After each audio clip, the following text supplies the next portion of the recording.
Assalamualaikum warahmatullahi taala wabarakatuh. Yang terhormat Bapak dosen Bapak Fikri Farikhi MPDI selaku pengampu mata kuliah Ilmu Kalam. Perkenalkan, saya Siti Masrura, kelas 2C Prodi PIAUD dengan NIM 25096480021. Dalam kesempatan kali ini saya akan memaparkan materi tentang pemikiran salafiyah klasik. Yang pertama yaitu biografi intelektual dan konteks sosio-historis kehidupan Imam Ahmad bin Hanbal. 1. Biografi intelektual. Imam Ahmad bin Hanbal lahir pada tahun 780 Masehi atau 164 Hijriah di Baghdad. Beliau dikenal sebagai ulama besar dalam bidang hadis, fikih, dan akidah, serta merupakan pendiri mazhab Hambali. Sejak kecil beliau memiliki semangat tinggi dalam menuntut ilmu. Ia belajar kepada banyak ulama, diantaranya Sufyan ibnu Umayyah, Yahya ibnu Ma'in, Al-Syafi'i. Beliau melakukan perjalanan ilmiah ke berbagai wilayah seperti Mekah, Madinah, Kufah, Basrah, dan Yaman untuk mengumpulkan hadis. Karya terbesarnya adalah Musnad Ahmad yang memuat sekitar 30.000 hadis, hasil seleksi dari ratusan ribu hadis yang beliau hafal. 2. Konteks sosio-historis. Imam Ahmad hidup pada masa pemerintahan kekhalifahan Abbasiyah, ketika ilmu pengetahuan berkembang pesat melalui gerakan penerjemahan filsafat Yunani. Pada masa itu muncul berbagai aliran teologi seperti Mu'tazilah yang mendapat dukungan sebagian khalifah. Beliau mengalami peristiwa terkenal yang disebut Mihnah atau Inkuisisi,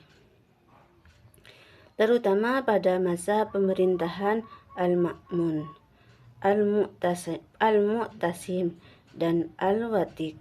Saat itu para ulama dipaksa menyatakan bahwa Al-Quran adalah makhluk. Imam Ahmad menolak pandangan tersebut sehingga dipenjara dan disiksa. Keteguhannya menjadikannya simbol perjuangan mempertahankan akidah Ahlus Sunnah. Biografi intelektual dan konteks sosio-historis Ibnu Taimiyah. 1. Yaitu biografi intelektual. Ibnu Taimiyah memiliki nama lengkap Taqiyuddin Ahmad bin Abdul Halim bin Abdussalam bin Taimiyah. Beliau lahir pada tahun 1263 Masehi atau 661 Hijriah di Haram. Ketika pasukan Mongol menyerbu Haran, keluarganya hijrah ke Damaskus. Di sana beliau mempelajari Quran dan tafsir, hadis, fikih mazhab Hanbali, ushul fikih, bahasa Arab, dan ilmu kalam. Karena kecerdasannya, beliau telah menjadi guru dan pemberi fatwa pada usia muda. Karya-karyanya sangat banyak, antara lain Majmu' al-Fatawa, Darta'arud al-Aqla wa al-Naqli, Al-Aqidah al-Wasitiyah, Minhaj as-Sunnah an-Nabawiyah. 2. Konteks sosio-historis.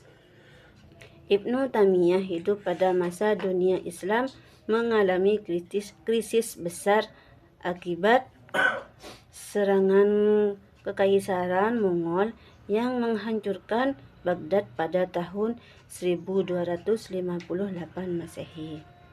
Perang melawan pasukan tentara Salib, perpecahan politik dan melemahnya kekuasaan Islam. Maraknya perdebatan teologi, filsafat, dan praktek keagamaan yang menurutnya telah menyimpang dari Al-Quran dan Sunnah. Dalam situasi tersebut, Ibnu Taimiyah menyerukan pembaruan pemikiran Islam dengan kembali kepada Al-Quran dan Sunnah sesuai pemahaman generasi salaf atau salafus saleh. Beliau juga aktif memberikan fatwa, mengajar, dan bahkan ikut membangkitkan semangat perlawanan terhadap serangan Mongol. Karena beberapa pandangan dan fatwanya, beliau beberapa kali dipenjara hingga wafat di Damaskus pada tahun 1328 Masehi atau 728 Hijriah bersamaan. Keduanya berasal dari tradisi mazhab Hambali. Sama-sama ahli hadis dan fikih, menekankan kembali kepada Al-Quran dan Sunnah. Pernah mengalami penjara karena mempertahankan keyakinan dan pandangannya, memberikan pengaruh besar terhadap perkembangan pemikiran Islam hingga masa kini. Perbedaannya adalah Imam Ahmad bin Hanbal pada hidupnya yaitu 780 sampai 855 Masehi. Ibnu Taimiyah masa hidupnya adalah 1263 sampai 1328 Masehi. Imam Ahmad bin Hanbal, kondisi politiknya adalah masa kejayaan Abbasiyah dan Mihnah. Ibnu Taimiyah, kondisi politiknya adalah masa kemunduran Islam akibat invasi Mongol dan perang salib. Imam Ahmad bin Hanbal, fokus perjuangannya mempertahankan akidah Ahlus Sunnah dari tekanan negara. Ibnu Taimiyah, fokus perjuangannya adalah reformasi pemikiran dan pemurnian ajaran Islam. Imam Ahmad bin Hanbal, bidang utamanya adalah hadis, fikih, akidah. Ibnu Taimiyah, bidang utamanya adalah akidah, fikih, tafsir, hadis, filsafat, dan politik Islam. Imam Ahmad bin Hanbal, karya terkenalnya adalah Musnad Ahmad. Ibnu Taimiyah, karya terkenalnya adalah Majmu' al-Fatawa, al-Aqidah, al-Wasitiyah, dan Ta'arud al-Aqil wa al-Naqli. Intinya, Imam Ahmad bin Hanbal dan Ibnu Taimiyah yang merupakan dua tokoh besar dalam tradisi Hanbali yang hidup pada konteks sejarah yang berbeda. Imam Ahmad berperan mempertahankan kemurnian akidah pada masa Mihnah di era Abbasiyah sebagai pembaru pemikiran Islam di tengah krisis politik dan intelektual akibat invasi Mongol serta perang salib. Pemikiran keduanya memiliki pengaruh yang sangat besar terhadap perkembangan fikih, akidah, dan gerakan pembaruan Islam hingga masa modern. Selanjutnya yaitu struktur pemikiran Imam Ahmad bin Hanbal dan Ibnu Taimiyah dalam menetapkan hukum dan akidah. Satu, yaitu manhaj Imam Ahmad bin Hanbal. manhaj dalam menetapkan hukum fikih. Imam Ahmad bin Hanbal membangun metode istinbat hukum yang sangat berpegangan pada dalil dari Al-Quran dan Sunnah. Menurut para ulama Hanbali, urutan sumber hukum yang digunakan adalah 1. Al-Quran sebagai sumber hukum utama.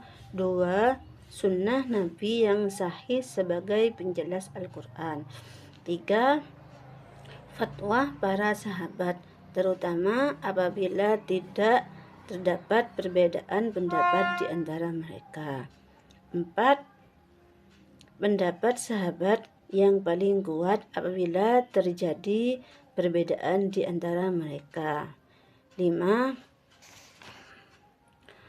Hadis mursal dan hadis dhaif yang kelemahannya ringan dapat digunakan dalam kondisi tertentu apabila tidak ada dalil lain yang lebih kuat dan lebih didahulukan daripada qiyas. 6. Qiyas digunakan sebagai pilihan terakhir ketika tidak ditemukan nasih maupun atsar sahabat. Karakteristik manhaj fikih sangat mengutamakan nasih. Berhati-hati dengan menggunakan akal, mendahulukan hadis daripada logika, menjaga keseimbangan pemahaman para sahabat. B. Manhaj dalam menetapkan akidah. Dalam bidang akidah, Imam Ahmad berpegang pada prinsip 1. Al-Quran, 2. Sunnah Nabi, pemahaman para sahabat dan generasi salaf.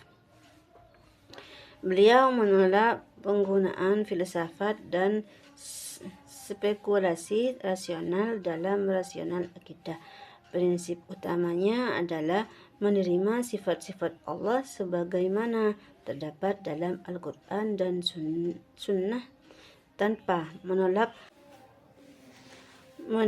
atau taktil, menyerupakan Allah dengan makhluk atau tasyibin, mempertahankan bagaimana hakikatnya atau takyif, atau memalingkan makna tanpa dasar yang kuat atau takwil yang tidak berdasar. Sikap ini tampak jelas ketika beliau menolak doktrin Mu'tazilah dan peristiwa mihnah mengenai kemakhlukan Al-Quran. 2. Manhaj Ibnu Taimiyah. A. Manhaj dalam menetapkan hukum. Ibnu Taimiyah melahirkan tradisi Hanbali tetapi dengan pendekatan yang lebih luas dan kontekstual. Urutan sumber hukumnya yang digunakan meliputi 1. Al-Quran, 2. Sunnah yang sahih, 3. Ijma', terutama ijma' sahabat, 3. Pendapat sahabat, 5. Qiyas yang sahih, 5. Maslahah yang tidak bertentangan dengan syariah, 7. Kaidah-kaidah umum syariat atau maqasid al-asyiriyah dan masalih mursalah dalam batas-batas yang sesuai dengan nasi. Karakteristik manhaj fikih kembali langsung kepada Al-Quran dan Sunnah, tidak fanatik terhadap mazhab atau anti taklid buta, mendorong ijtihad bagi ulama yang memenuhi syarat, mempertimbangkan tujuan syariat atau maqasid dan kemaslahatan, menghubungkan teks dengan realitas sosial. B. Manhaj dalam menetapkan akidah. Ibnu Taimiyah mengembangkan manhaj akidah yang berlandaskan Al-Quran, Sunnah, pemahaman generasi salaf. Menurut beliau, wahyu selalu sejalan dengan akal yang benar. Pertentangan antara wahyu dan akal muncul karena kesalahan memahami salah satunya. Dalil wahyu harus menjadi dasar utama dalam akidah. Beliau mengkritik penggunaan ilmu kalam yang berlebihan karena dinilai dapat menjauhkan umat dari pemahaman para salaf. Dalam memahami sifat-sifat Allah, beliau menegaskan prinsip itsbat atau menetapkan apa yang Allah tetapkan bagi dirinya tanpa tasbih, takyif, taktil atau takwil yang tidak memiliki dasar yang kuat. Persamaan mazhab kedua tokoh yang pertama yaitu dari sumber hukum. Persamaannya adalah sama-sama menjadikan Al-Quran dan Sunnah sebagai sumber utama. Yang kedua yaitu dari akidah. Persamaannya adalah berpegang pada pemahaman salaf atau sahabat, tabi'in, dan tabi'ut tabi'in. Yang ketiga yaitu hadis. Persamaannya adalah sangat mengutamakan hadis sahih sebagai dasar hukum. Yang keempat yaitu rasionalitas. Persamaannya adalah menggunakan akal sebagai alat memahami wahyu, bukan menggantikan wahyu. Yang kelima yaitu bid'ah. Persamaannya adalah sama-sama menolak praktik atau keyakinan yang tidak memiliki landasan yang kuat dalam Al-Quran dan Sunnah. Perbedaan manhaj kedua tokoh. Yang pertama yaitu Imam Ahmad bin Hanbal. Pendekatan hukumnya lebih tekstual dan sangat berhati-hati menggunakan qiyas. Ibnu Taimiyah. Pendekatannya hukumnya lebih dinamis dengan memberi ruang lebih luas bagi ijtihad, qiyas, dan pertimbangan kemaslahatan selama tidak bertentangan dengan nas. Yang kedua adalah Imam Ahmad bin Hanbal. Sikap terhadap mazhabnya menjadi dasar lahirnya mazhab Hanbali. Ibnu Taimiyah. Sikap terhadap mazhabnya adalah menghormati mazhab, tetapi tidak mewajibkan mengikuti satu mazhab secara mutlak. Yang ketiga yaitu Imam Ahmad bin Hanbal. Penggunaan akalnya sangat membatasi pembahasan rasional dalam akidah. Ibnu Taimiyah.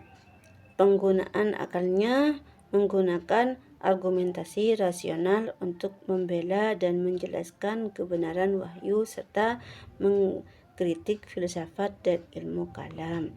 Yang keempat yaitu Imam Ahmad bin Hanbal. Fokus pemikirannya adalah menjaga kemurnian hadis dan akidah ahlu sunnah.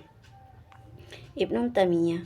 Fokus pemikirannya adalah melakukan pembaruan atau tajdid, kritik terhadap taklid, dan penyesuaian penerapan hukum dengan kondisi masyarakat berdasarkan prinsip syariat.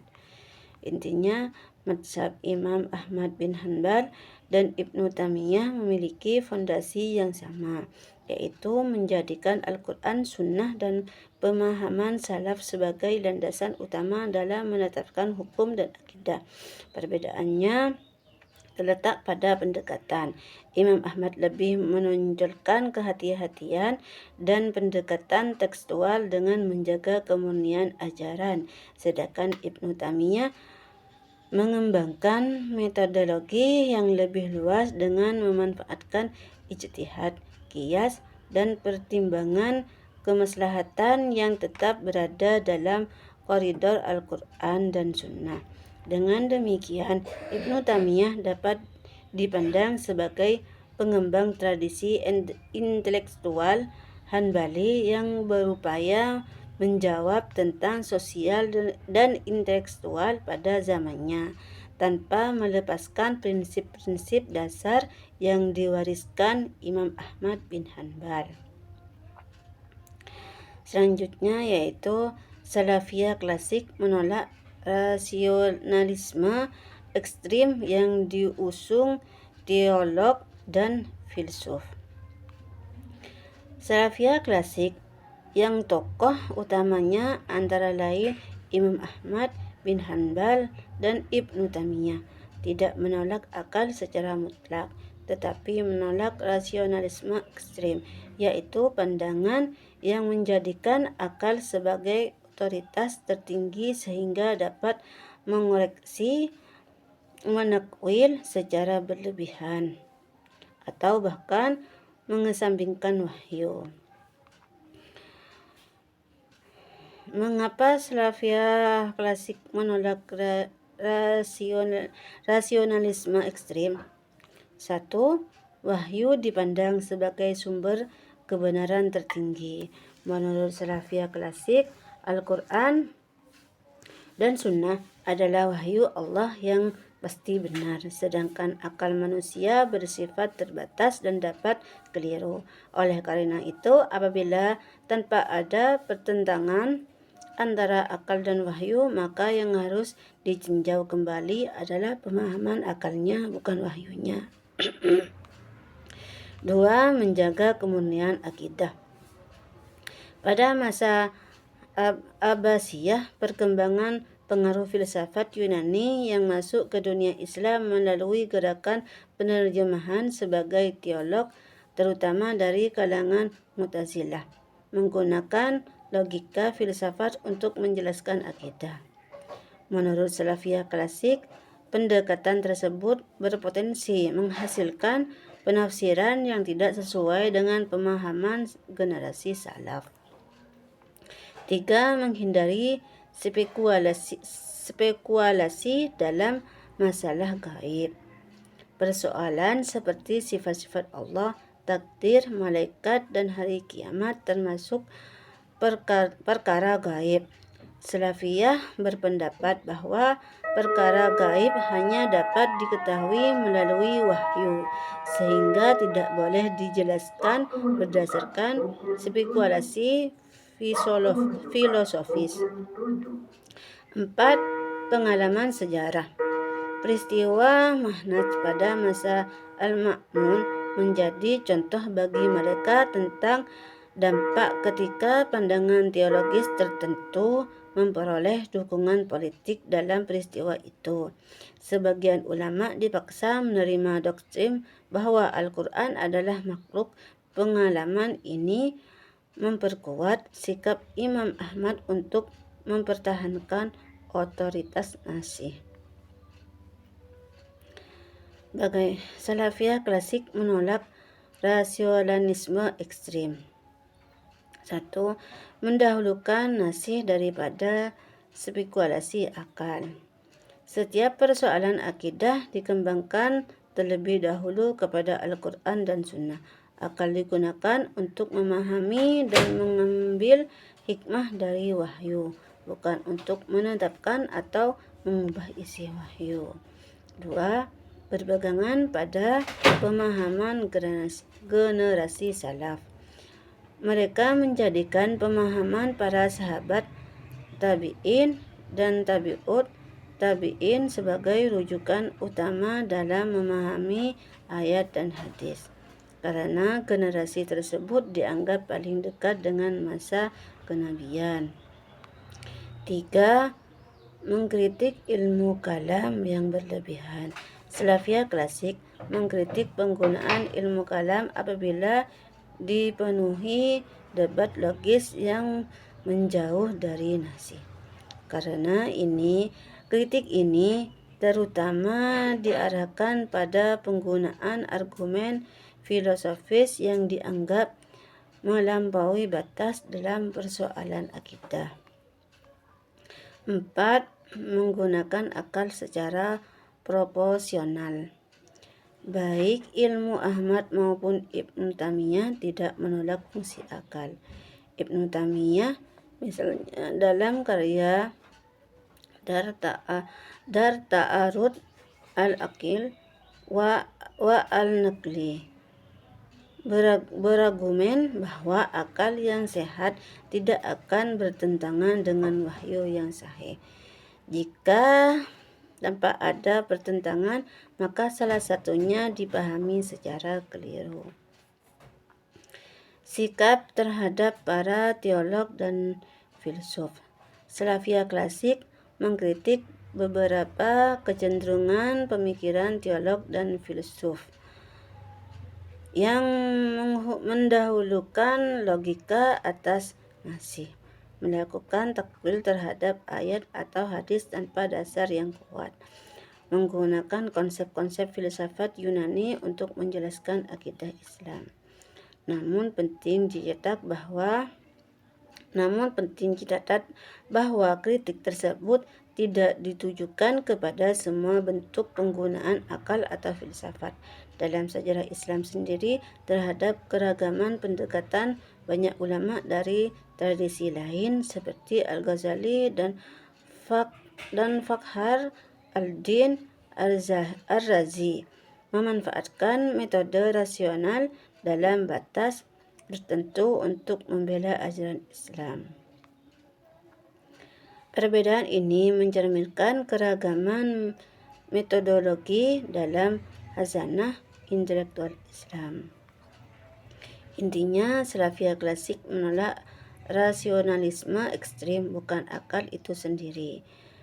Bagi mereka, akal adalah anugerah Allah yang penting untuk memahami dan mengamalkan wahyu, tetapi tidak boleh menjadi otoritas yang mengungguli Al-Quran dan Sunnah.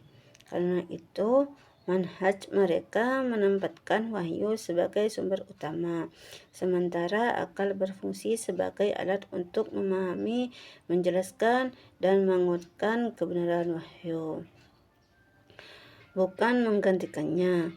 Pendekatan ini menjadi ciri khas pemikiran Imam Ahmad bin Hanbal dan kemudian dikembangkan lebih sistematis oleh Ibnu Taimiyah. Selanjutnya yaitu konsep dasar akidah Salafiyah klasik. Tauhid, sifat-sifat Allah, dan hakikat imam. Konsep akidah Salafiyah klasik berlandaskan Al-Quran, Sunnah, dan pemahaman generasi salaf atau sahabat, tabi'in, dan tabi'ut tabi'in. Tokoh utamanya adalah Imam Ahmad bin Hanbal dan Ibnu Taimiyah. 1. Konsep Tauhid. Tauhid adalah keyakinan bahwa Allah Maha Esa dalam segala aspek. Dalam tradisi Salafiyah klasik, Tauhid dijelaskan melalui 3 aspek berikut. A. Tauhid rububiyah.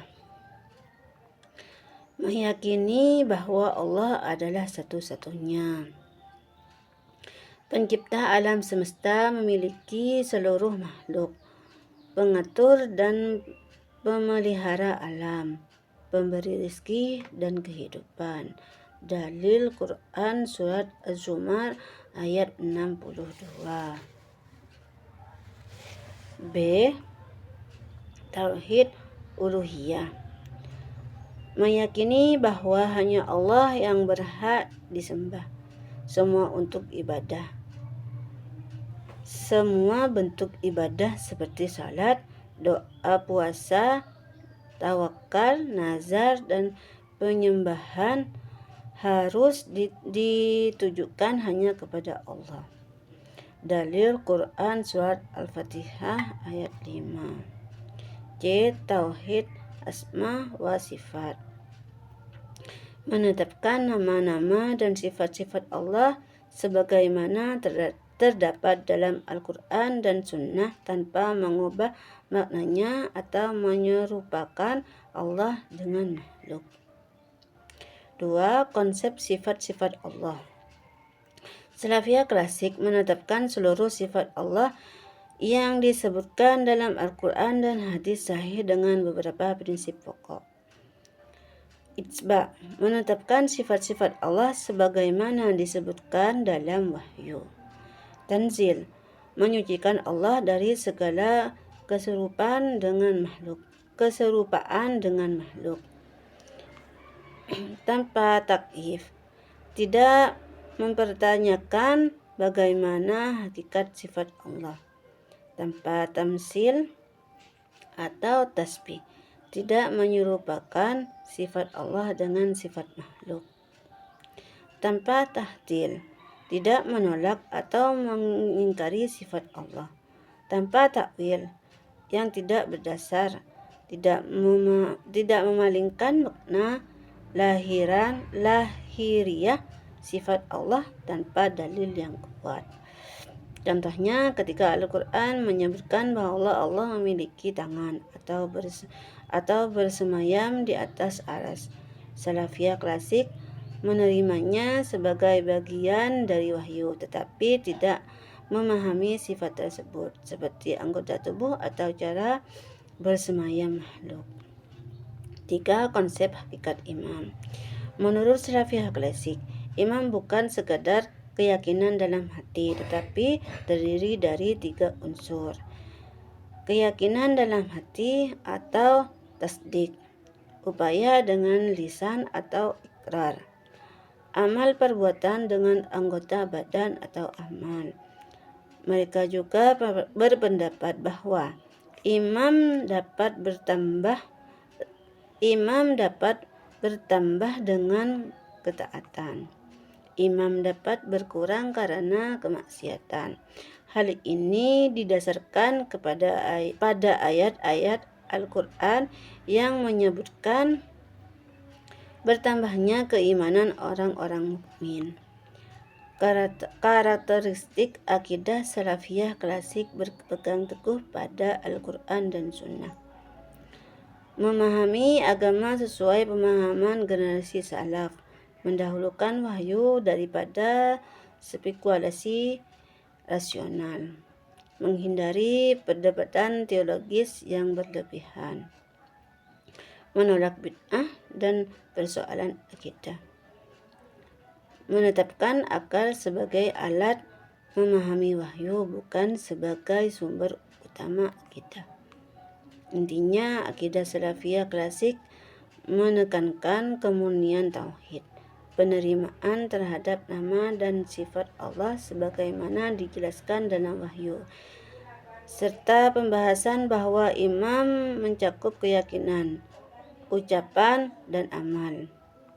Manhaj ini bertujuan menjaga akidah tetap sesuai dengan Al-Quran, Sunnah, dan pemahaman generasi awal Islam, dengan menjadikan wahyu sebagai landasan utama dan menggunakan akal sebagai proporsional untuk memahaminya. Demikian penjelasan dari saya. Kurang lebihnya saya mohon maaf sebesar-besarnya. Semoga bermanfaat bagi kita semua. Wassalamualaikum warahmatullahi wabarakatuh.